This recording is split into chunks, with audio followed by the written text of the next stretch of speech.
Good afternoon, everybody. I'm Ian Wishingrad, host of Adweek's I'm With The Brand. Today, we're coming to you live from my home. We've been doing this now for the past whatever weeks, years, months it's been.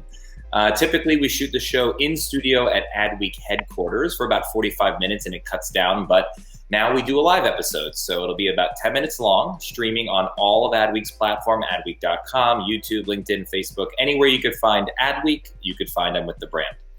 Joining us today is Lindsey Andrews, the co-founder and CEO of Minibar Delivery. Lindsey, are you ready to answer some questions? I am. Thanks for having me, Ian. Of course. Okay. What is Minibar? Minibar Delivery is the best way to shop for wine, spirits, and beer. You can press a button and get your alcohol delivered to your home in 30 to 60 minutes. Were you flabbergasted when you found out that the name was available? Well, I wish minibar.com was available. We have minibardelivery.com. So yes, it's a great name, but maybe one day we'll be able to snag minibar.com.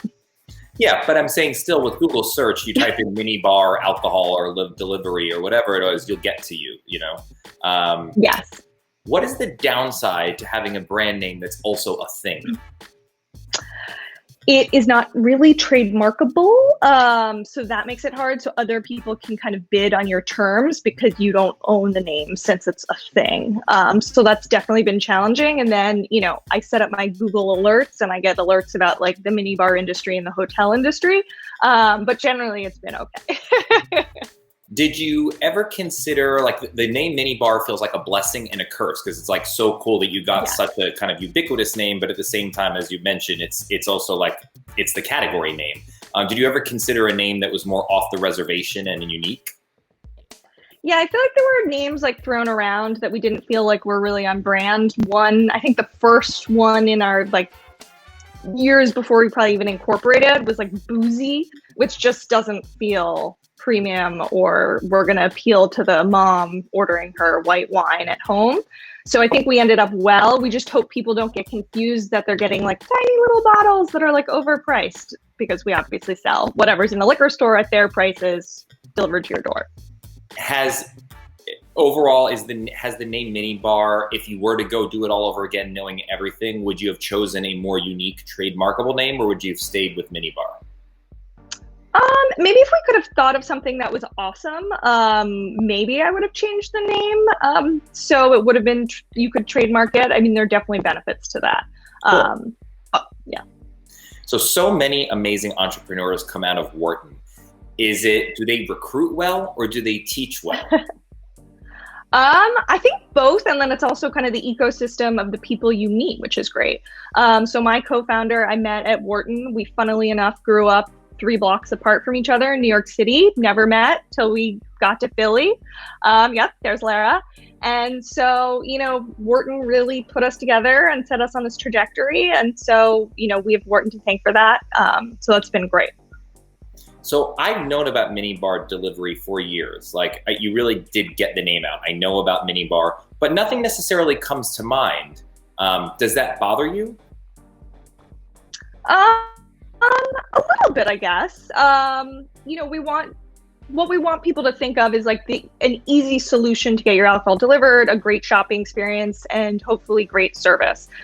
We've, you know, really put customer service first and foremost. We have a huge team of customer service people ready to answer your calls, though with COVID, we were not staffed appropriately for our business to be 3x overnight.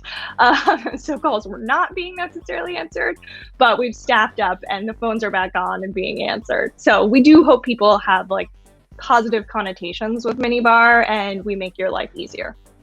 Yeah. And as I said, I think it's like, I know you exist. If I wanted delivery, I've never done liquor delivery from anyone, but I do know you're out there. So I think you've made it into the consciousness. But I don't know if I have necessarily a feeling, but I don't know if I have a feeling about any kind of service like that. And I was just curious what your thoughts were. What does it feel like to be a business that's thriving during such a tough time for most people? I mean, you feel a little guilty, you know, because things are going well when everyone else's things are going horribly. So, but also it's a nice silver lining of being stuck at home. Your children can't go to school, can't see their friends. So at least for us, something's going well. But you definitely do feel a little guilty about it. What is the difference between you and Drizzly? Yeah, I mean, I think Minibar, we really try to have a premium feeling. We appeal to, 50% men and women. We sell a ton of more wine. And we have an amazing customer service team at the ready. We do, have a great corporate business where we'll do proposals and hand-holding, great gifting business. So we try to be, your accessible yet premium, great partner in every touch point. So hopefully that comes across in the service and people's experiences. For many people, the word brand means logo, design, aesthetic, and like cool factor. But what is brand to you?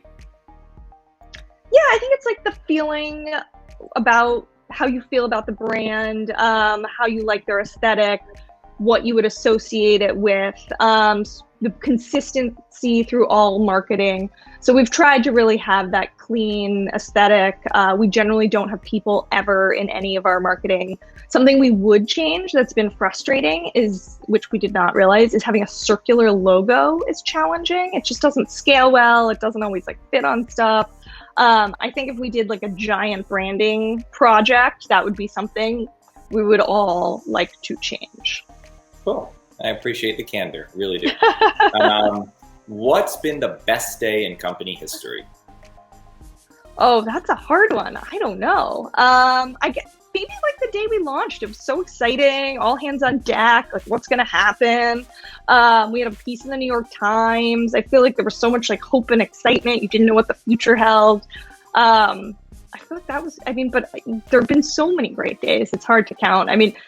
A startup is it's less steady than a normal job, and it's more like the peaks and valleys. So they're really tough days that are crushing, and then they're the amazing days where you're like, we did this. So it's been a great ride. What's been the worst day in company history?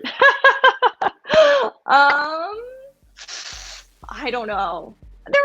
There's always a silver lining to every day. There's no horrible day, but it always feels bad when people if the site maybe goes down for a second, or customer has a terrible experience. That really upsets me. Well, the good thing is that you can always have a drink no matter what. So I feel like that's always yeah. a good antidote to whatever happens. Hashtag drink responsibly. Yeah. Okay. Understood. What is your exit strategy? I don't know. I feel like we just want to build a great business that's huge, that's profitable, and, stands on its own. So then the options are limitless of if we want to continue to run it as a private company, or, maybe sell it or consolidate with other players. I think, if you are big and profitable, the options are pretty limitless.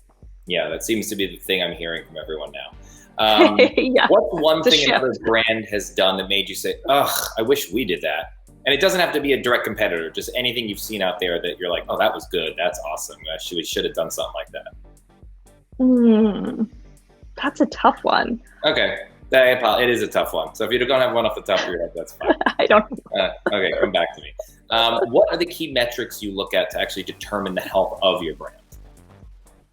Yeah, I feel like we look at a lot of customer behavior metrics. We look at cost per customer to make sure that makes sense. We look at retention rates. So how many of our new buyers are making a second order in 30 days, 60 days, 90 days. And over lifetime value are a lot of metrics that show the health of the business. And then we have a secondary business, which is advertising. So we work with Anheuser-Busch, Beam Suntory, every major brand. So that's advertising, but we're really looking at the consumer metrics because that drives sales and impressions. Okay, last minute, super lightning. If you had $1 to spend, where would you spend it? Where would I spend it? Buying something for my daughter. Okay. What's the most surprising stat about Minibar you could share with us? Well, I feel like one of the biggest growth cities post-COVID areas has been Staten Island, and shipping has been gone more than 6x as a percentage of our business. Cool.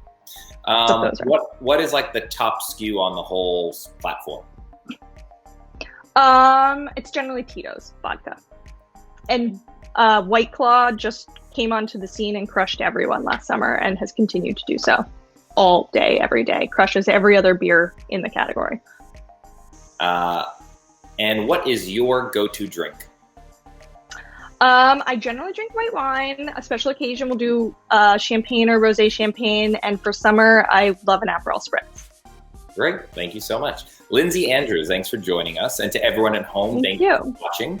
You can watch new episodes, or you can always watch more episodes at adweek.com/I'mWithTheBrand. And if not, I'll see you next week live at 4 p.m. Eastern. Thank you for coming. Thanks.